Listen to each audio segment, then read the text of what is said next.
DZRH! At kasama niyo pa rin po si Rocky. At kasama niyo pa rin po si Laika Barisa. ng 90.7 Love Radio. At dahil wala nga sila ni Kuya Al at Chris Choper. Oo, tayo muna hahalili sa kanila. At ito pa rin ang ating topic na tatanggapin mo ba kung sakaling maging karelasyon ng tatay o nanay mo ang ex mo? At yan pa rin ang sasagutin ng ating mga candidates of Online Top Model Search. Aha. Sila naman yung mga panig. Oo. Ito naman yung mga panig, diba, na okay lang sa amin na maging karelasyon ng nanay o tatay ko ang ex ko kasi matibay ang smura ko. Okay, alamin natin muli ang kanilang mga kasagutan. Isa-isa.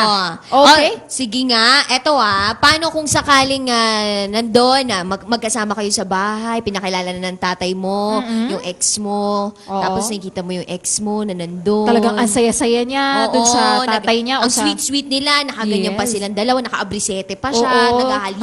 Ramdam mo na naging mas masaya siya dun sa nanay o sa tatay mo kaysa sa'yo noon. Oo, nakapatong na sila. Saan? Sa sofa. Oy, nakapatong na. Segue mo Opo, ba yan? diba? Okay, simulan naman natin sa'yo, Kuya Checkered. Ayun, kung makikita ko sila na masaya, mas magiging masaya ako.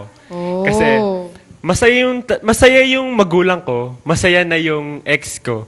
So, mas pipiling ko maging masaya and be professional. Kasi wala na kayong nararamdaman siguro sa isa't isa kaya naghiwalay na kayo. Saka in terms sa yung sinasabi nila, yung kalaban namin, ka-debate namin na in terms sa pagiging yung sa about sa Bible, hindi naman pa kasi kami kasal.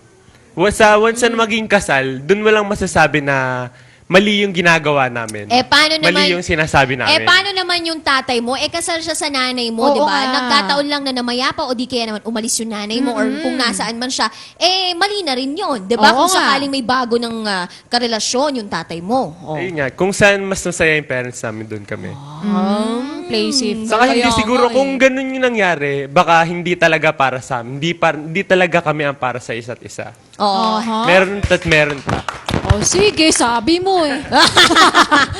Okay, ikaw naman. Ayan, sasaluhin ko lang siya. Di ba tapos na din naman Ba't yung... mo siya sasaluhin? Charot. Oh, yes, Okay. magka-developan pala. Tulungan. Okay, go. okay. Ayun, kasi di ba tapos na patay na. So wala namang binabaling rule sa religion. Kaya why not na mag-unite sila, di ba? Magkakaroon ng kasalan. Kung kami, married kami, tapos biglang naghiwalay lang kami ng hindi legal, tapos yung father ko, mother ko, naging ka-relationship yung ex-boyfriend ko. And besides kasi, siguro kaya di kami naghiwalay kasi hindi pa kami mature enough to handle the relationship. Siguro yung mother ko, matured na siya eh. Siguro fitted na siya, intindihin yung mga hindi ko maintindihan dun sa ex-boyfriend ko. So, kaya niyang i-handle yun. Kaysa sa So, akin. immature ka kung gano'n. Pwede ko sabihin yun kasi pwede maging factor yun na naging dahilan kung ba't kami naghiwalay. Ay, God. So, sa tingin mo, kung bakit kayo naghiwalay ng jowa mo, dahil sa'yo kasi immature ka, siya mature. Kasi mas nag-click sila ng nanay mo eh. Siguro, pwede din. Kasi siguro, mas matanda yung ex-boyfriend ko sa akin. Hindi niya ako kayang i-handle. Okay. So, naiintindihan yun ng mother ko kaysa sa akin. So, Paano kung malaman mo na ginawa ka lang palang tulay? Exactly, paano pag ginawan tulay? at least merong nagkatuluyan. Kahit nasampal pa rin sa'yo yun, di ba? Kaya nga, anong Mas sasabihin mo mahal sa kong mga nanay friends ko mo? kaysa sa ex-boyfriend. Kasi, di ba? Kainis. Ano sasabihin mo sa mga friends mo? Sobrang sakit, guys. Di ba? Ay, Ginawa ka para- lang tulay para lang mas maging masakit din mapalapit naman sa nung nanay inire mo. ako ng nanay ko. Sige na nga, Okay naiintindihan lang na daw yun. niya. Oo nga. Tignan natin pag nasa Let's sitwasyon move ka on. ganyan. Okay, let's Okay. move on. Para sa akin kasi hindi na sinaunang panahon ngayon, no. Open na tayo sa lahat. So 2015 na. Open na sa lahat. Magunaw na mundo. So Wag naman. Kung gusto mo magunaw na mundo. So Kung gusto mo ba? kung sa masaya yung magulang mo, respeto na lang natin. Kasi nag-get over mo na naman yung girlfriend mo. So okay na yun. Para sa akin. no hurt feelings, No gano'n? hurt feelings. Talaga ba? Hindi ka ba ma-awkward na kasama mo siya sa bahay? Na parang, syempre hindi mo maiiwasan, di ba? May imagine mo, parang itong babaeng tong dati, ito'y lagi ko nilalambing, niyayakap. Tapos ngayon, yung tatay ko nang yumayakap sa kanya. Oo nga. Mas parang mas masaya sila. Oo. O balik ko yung tanong ko kanina, paano kung ginawa ka lang din tulay? Okay na Hindi rin ka ba yun. magagalit kahit wala na kayo? Mga ganon. Kasi sa akin, pag naging ex ko na, ibig sabihin, pag nag-get over ko na siya, okay na sa akin. Wala nang hurt feelings. Eh, paano kung hindi naman ikaw yung nakipag-break, tapos siya yung nakipag-break? Siyempre, may hurt feelings ka, di ba? Oo nga. Wala na rin. Respeto na lang. sinasabi mo lang yan! Hindi, kasi Respeto na lang sa kailangan, magulang kailangan natin. niya mag-stick dun sa Sa tanggap sinasabi niya. niyang tanggap Oo. niya. Tingnan lang natin pag nandun ka na sa sitwasyon na yun, bumalik ka dito, ha? Okay. O, I woke up like this. Sa akin po, panindigan po namin yung punto na okay lang yung ganun. Kasi dalawang punto lang naman po yung sinasabi nung kabila na sa pakiramdam namin, masasaktan kami tsaka yung opinion ng ibang tao. Yung sa mararamdaman namin, mas nangingibabaw kasi yung mas gusto naming maging maligaya yung magulang namin kaysa sa pangsariling kaligayahan lang. Tapos sa opinion naman ng ibang tao, alam ko maniniwala naman ako na wala naman nalabag na batas dun sa nangyari. Bale, opinion lang ng tao yung mangyayari. Bale, naniniwala naman ako na bawat Pilipino matatalino. Na itong issue na to, napagdaanan na ng maraming tao na parang wala na lang. Na parang, alam na natin yung magiging mangyayari dyan Parang hindi na siya ganun ka-issue. Kasi maintindihan ng mga Pilipino kasi matatalino naman tayo. Siguro nga. Matalino daw tayo. Taray. Kaya para sa ekonomiya ng Pilipinas. Siguro nasasabi mo lang yan sa ngayon, sa sitwasyon na nandiyan ka na hindi mo pa nararanasan. What if, di ba, nabubuhay tayo, isipin mo, kung sakaling sila talaga yung magkatuluyan, mabubuhay ka na magkasama kayo, nakasama mo yung tatay mo, na sila na. Oo. Tapos, hindi mo ba may isip yung sasabihin ng ibang tao? Oo, okay. O kaya naman kapag sinabi na ng tatay niya na, ikakasal na kami Diba? ganyan, ikaw ay magiging abay ng aming kasal. diba? Tapos ngayon, in-invite lahat ng mga friends, lahat ng mga relatives, tapos nandun, ay, di ba ex mo siya? Oo. Ang sakit. At parang ibabalik ulit ang tanong, tinatapakan. paano kung ginawa ka lang din tulay? Oo. Sasabihin niya, tanggap niya lang din. Ayun, ganun nga po. Tanggap ko lang din kasi parang ang punto lang dito, mas masaya magulang ko, mas masaya ako. Alam ko na. Kaya wala na rin pakialam sa sinasabi ng ibang What if tao. tanggap mo, pero buhay pa yung asawa ng tatay mo, tapos hindi tanggap ng nanay mo, sinong papanigan mo? Kung hiwalay na naman sila tapos Paano what if hindi pa? Ngayon, ayaw na ayaw ng nanay mo, syempre. Hiwalay na sila, pero pero walang consent yung nanay. kung hiwalay na po sa kasal, ganun po. Oo. Hindi nagsasama. Hindi nagsasama. Kung hiwalay na po sa kasal tapos buhay pa rin po, parang wala naman pong magiging issue kasi kung sa akin po mangyayari yun, kung hiwalay na kami nung halimbawa asawa ko sa future, kung hiwalay na kami, parang wala nang parang kung yung magiging ko, siguro gugustuhin ko na kaligayahan ko yung intindihin niya. Parang ako gugustuhin ko na kaligayahan ng tatay ko yung intindihin ko kasi yung marriage nila ng magulang ko kasi tapos na parang napagdaanan na lahat. Kasi kung pwede pang i-fix pa. Pero kung wala, parang doon sa punto na yan, parang wala na Parang natapos na. Parang wala nang i-fix Parang ang iintindi ko na lang, kaligayahan ng tatay ko, ng Again, magulang tignan ko. natin pag nandiyan ka na sa sitwasyon na Oo. ganyan. Basta ang alam ko lang, friend, silang apat, patayuan na natin ang monumento. Oo. Sa ngayon lang yan. Kaya nga Ayan, Nakakaloka. pakinggan mo nga natin ang panig ng mga tanggap kung sakaling maging karelasyon ng tatay o nanay nila ang ex nila. Masyadong nagiging mainit yung usapan, no? Kaya nga aba, ang susunod pa, baliktad, taktakan, taktakan Oo, talaga ulit. naman. Oo, sa aming pagbabalik yan Siyempre kasama pa rin natin ang ating mga candidates of Online Top Top Model Search! At syempre kasama niyo pa rin ang mga DJs ng Love Radio. Ako po si Laika Barista. At ako naman po si Rocky Terra. At ikay nakatutot dito pa rin sa Tambalan sa DZRH. Pati Pogoli, bisyo na ang kinig palagi. Abang ng taxi, late ka parati. Don't worry, nandito kami. Mr. and Miss DJ.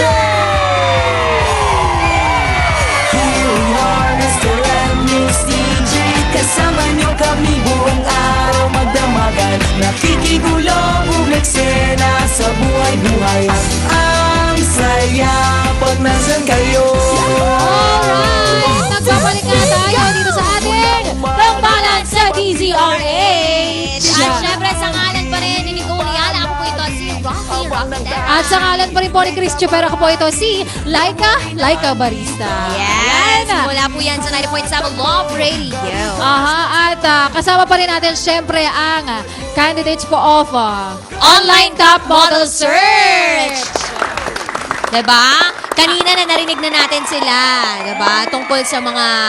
Yung mga kanya-kanyang panig. Tama yung perception nila tungkol sa... Sakali mang magkarelasyon yung nanay, tatay nila doon sa ex nila. Kung tanggap ba o hindi nila tanggap. Oo, Ayan. grabe kanina ang init ng balitaktakan. Oo, at eh, no? napakadugo. Tingnan natin dahil kasama na nga natin sila lahat ngayon. Muli, papakinggan natin kung ano ulit ang komento nila. Kung tatanggapin mo ba kung sakaling maging karelasyon ng tatay o nanay mo Ang ex mo. Ayan, sige, kuhaan natin sila ng one representative. Doon muna tayo doon ay, lahat muna sila pala. Lahat Okay, muna pala sila. lahat Ayan. muna. Okay. Magsimula tayo dito sa mga tanggap. Oo. Akala ko sabihin mo mga tangga. Nakakalok. Actually, Nakakalok. okay, sa mga tanggap, sa mga martir. Yung mga papatayuan natin ng monumento. Simulan natin kay I Woke Up Like This. Yan. May bansag na tayo sa kanya. Kagaya nga ng sinasabi namin na pinupunto namin kanina na okay lang yun. Kasi sa amin, okay lang na mas maging masaya yung magulang namin kasi parang selfless yung pagmamahal. Oh, unconditional. Taray. Na hindi na kailangan intindihin pa yung mga sinasabi ng ibang tao kasi ang pinakamahalaga naman yung pagmamahal namin sa magulang namin. Na kahit hindi naman kami masaya, mas masaya kami kasi hindi kami masaya kasi may sa romantic love, pero mas masaya kami sa puntong masaya yung magulang namin. Okay. Taray. Yun O, pala pakinggan yun. naman natin si Hindi, gusto- Kuyang nagmamatalino. Ayan. Hindi, gusto ko lang sagutin yung Ay, ano yun? yung sinasabi niya. Oh, ayan, Diba? ayan. Ay, nako. Away, sabunutan na Away yan, na oh. to. Nakatayo na yung buhok nito. Tayuin mo yung buhok nito. Hindi, sabi niya kasi respeto niya, masaya siya kung masaya yung magulang niya. Okay. So, nire-respeto niya yung magulang niya. Hindi Aha. mo rin ba naisip na kung mahal ka ng magulang mo, bakit yung ex mo pa yung kailangan niyang mahalin? Diba? Kasi nagmamahal daw siya eh. Hindi, nagkataon lang talaga na fall yung Oo. parent. Hindi, kasi ang What if sila pala talaga sa isa't isa, para sa isa't isa, di ba? Pero ang sagot niya kasi, nire-respeto ko kasi yung magulang ko, kaya Okay. masaya na ako doon. Parang, ikaw, kung nire-respeto ka rin ng magulang mo bilang anak, marami namang babae dyan. Bakit yung ex mo pang kailangang mahalin niya? Oh, sige nga, sagutin mo nga yun. Sige nga, sagutin mo. Okay. Ang magulang natin, since birth, nire-respeto na tayo niyan. So parang alam niya, considerate siya na, oo, pag minahal ko to, masasaktan yung anak ko, pero kasi mahal eh. So parang ang iniisip niya, sana naman, ikaw din naman ngayon yung magbigay sa akin ng respeto. Kasi for so many years at kahit gaano pa tumagal yung mundo, ire-respeto din kita. Ito lang naman yun eh, pagmamahal. So kasi parang, di ba, wala na yung dad mo. Sino pa yung magbibigay? Wala na yung mom mo. Parang sa kanya ko nahanap yung kailangan ng puso Yung ko. longing, Siya yung taray. makakapagbigay. Siya yung nakafit dun sa pangangailangan ko. Hindi mo ba ibibigay? Ano ba yung mga pangangailangan? Oo nga. Oo, yung kumbaga, understand. Yung mga yung basic needs basic. ng Kasama na love. doon yung pera, kumbaga. Pwede na din. Oh my God. Pwedeng after siya doon. no? Sasagutin ko yun. Oh! Taray! Di ba sinasabi mo yung consideration? Di ba laging ang magulang ang nagbibigay sa anak? For example, yung basic needs natin, sino nagbibigay? Di ba parents natin, hindi tayo. So bakit kailangan tayo mauna magbigay? Di ba dapat sila muna ang magbigay bago tayo? Kasi sila nga, since birth, di ba sinabi mo, since birth, sila na yung, ang nanay natin ang nagluwal sa atin. So, bakit natin kailangan tayo kunwari, ganito, kakain tayo sa restaurant, wala tayong pera, 50 pesos lang yung pera, 50 pesos, so isang meal lang. Kakain na tayo, so kakain, ako ba ang magbibigay sa nanay ko? Ako yung mas kailangan ko, dahil kunwari, iinom ako ng gamot, mas kailangan ko. So, ang parent, lagi ako yung uunahin. Oh. Kasi nga naman, ginawa siya eh. Diba? Oh. Ginawa siya may panalo namin, panalo responsibilidad. namin. Oh. Okay. Anong buwelta nyo? Kasi nakadepende lahat sa kung anong intention ng tatay ko o nung parents ko sa ex-girlfriend ko. Kung mahal niya talaga, o sige, dun siya, gawin niya lahat ng gusto niya kung mahal niya talaga. Paano Pero kung pagpalipasan? habol niya, katawan lang, or syempre, tututol na ako dun. Kasi mali yun eh. Kung tama o kung legal, kung tama yung gagawin niya o yung habol niya doon sa ex-girlfriend ko, susuportahan ko pa siya. Okay, sasagutin ko yan ha. Paano kapag sabi mo, di ba, yung sa, kung habol niya katawan, so knowing na matanda na yung tatay mo, and then, of course, bata yung ex mo, ano sa tingin mo yung habol niya? Of course, di ba, ano pa, edi, yun yung habol. Ano isipin mo, di ba? Kung mahal niya talaga yung nanay mo, kahit na tumanda na yan or kumulubot na balat niyan, hindi niya ipagpapalit yan. Ibig sabihin, kaya niya kinuha yung ex mo kasi Kinuha talaga. may nararamdaman siyang something. Di ba? Naghanap siya ng saya, ng ligaya. Diba? Nakaramdam ng L. Ano? Lambing. ano? Don't judge the book by its cover. Magmula nung nakilala kita. Okay, okay, masyadong mainit yung usapan natin, ha? O sige, pakinggan natin ulit. May sasagot yata eh. Ayun nga, Doon sa sabi ko, sumunod. don't judge the book by its cover. Hindi mo naman alam kung ano ba talaga yung intention niya. Oh, kunwari pag nakita mo lang yung ng isang quote, tao. eh. Oh, di ba? Hindi mo Alam masasabi mo, kung pag don't nakita judge a nyo. book by its cover. Pero, don't judge a book when it's covered. Makapabigay Okay, lang ng continue. quote.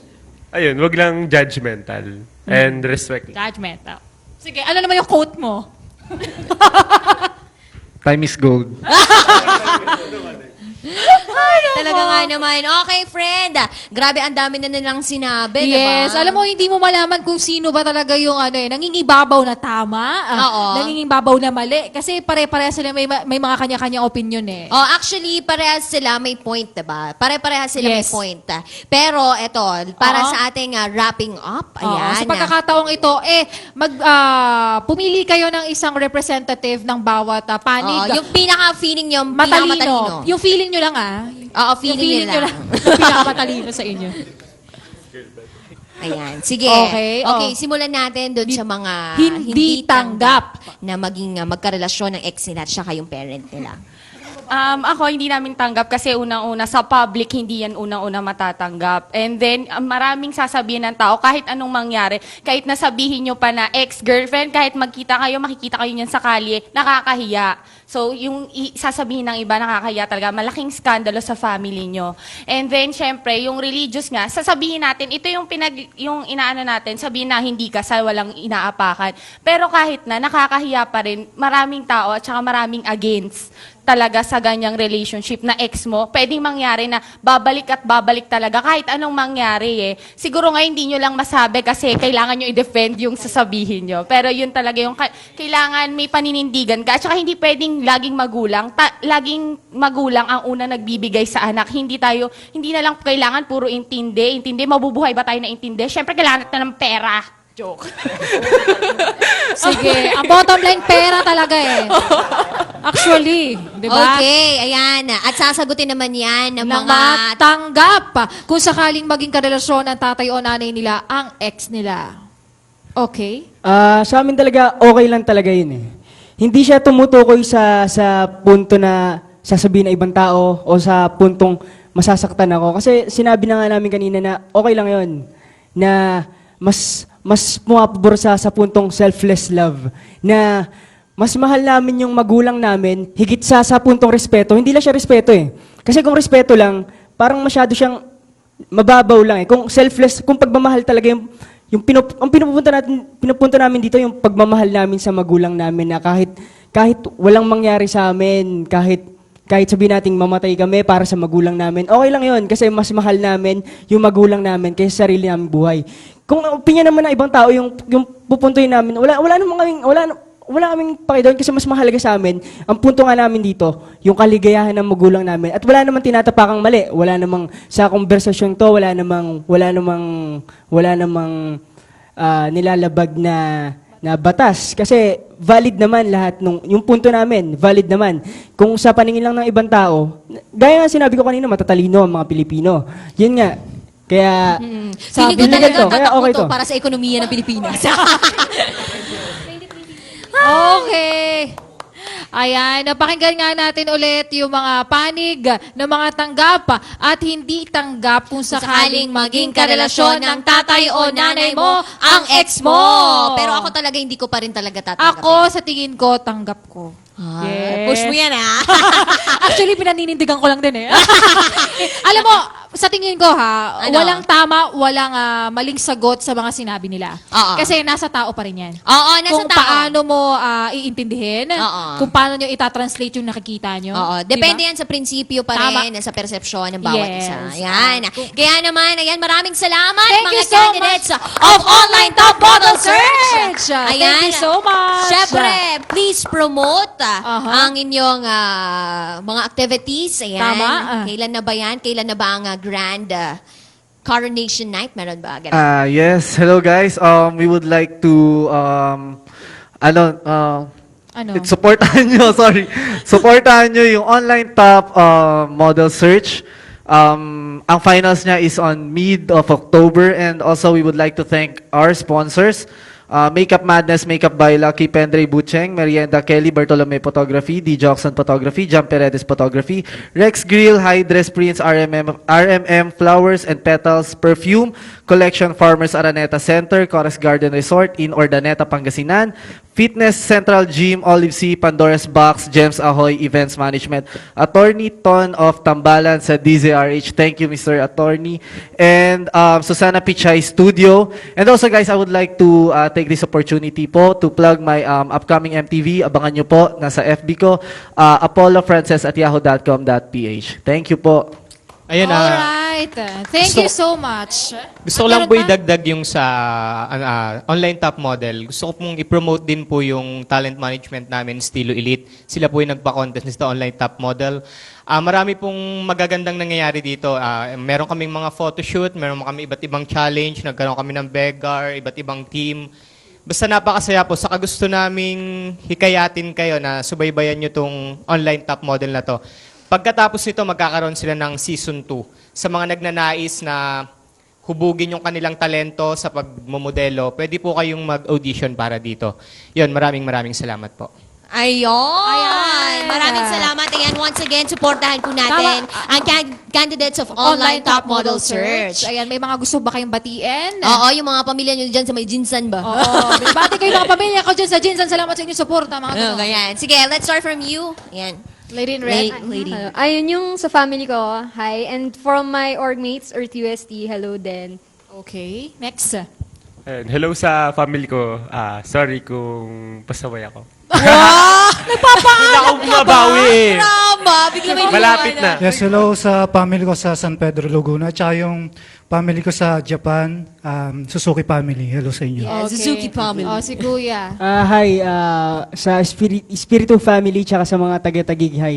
Tsaka please follow us on Facebook na rin po, Chawi Espiritu. Okay. I-Elite Talents na rin po. Next. Ayun. Hi sa family ko and sa girlfriend ko.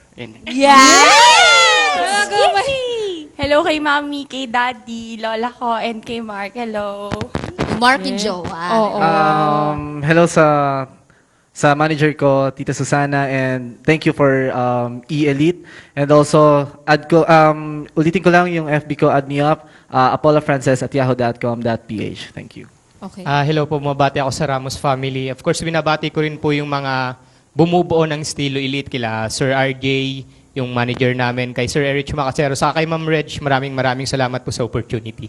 Alright. Ayan. Thank you so much once again. Ito nga po ang mga Candidates of Online Top Model Search! Palakpakan naman natin sila. Diba? Oo. Maraming salamat sa pakikipagdebatihan sa amin. Yes. Maraming salamat sa pagpunta dito. Sana nag-enjoy kayo. Nag-enjoy ba kayo? Yes. Yes. Sana Dapat magiging na. magkakaibigan pa rin kayo, Baka after nito, friend, sabunutan Nag-aabangan na. na sila dyan sa oo. labas. Magsasabunutan na yung mga yan. Exactly. Kaya naman, good luck din sa inyo Good sa coronation. And congrats in advance. Oo, congratulations. Sino kaya mananalo sa kanila? Oo nga, aabangan din natin yan. Again, thank you so much muli.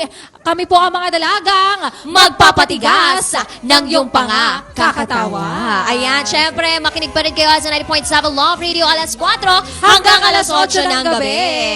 Sa ngalan po muli ni Christopher, ako po si Laika Barista. At sa ngalan din po ni Nicole Leala, ako po ito si Rocky Teran. Maraming salamat po. Muli ito po ang Tambalan sa DZRH. Umaga, pati pagoli, bisyo na ang kilig palagi. Abang ng late ka parati. Don't worry, nandito kami. Hala, takbo, Garipas, let's go. Mamaya na lang request mo. Go, go, takbo. Here we are, Mr. and Miss DJ. Kasama niyo kami buong araw magdamagan. Nakikigulo, umeksena sa buhay-buhay. At ang saya pag nandyan kayo. Nakikijamming, nakikibonding, nakikijoin, feeling close, umi-etching. Sabi ni Shawi, request kong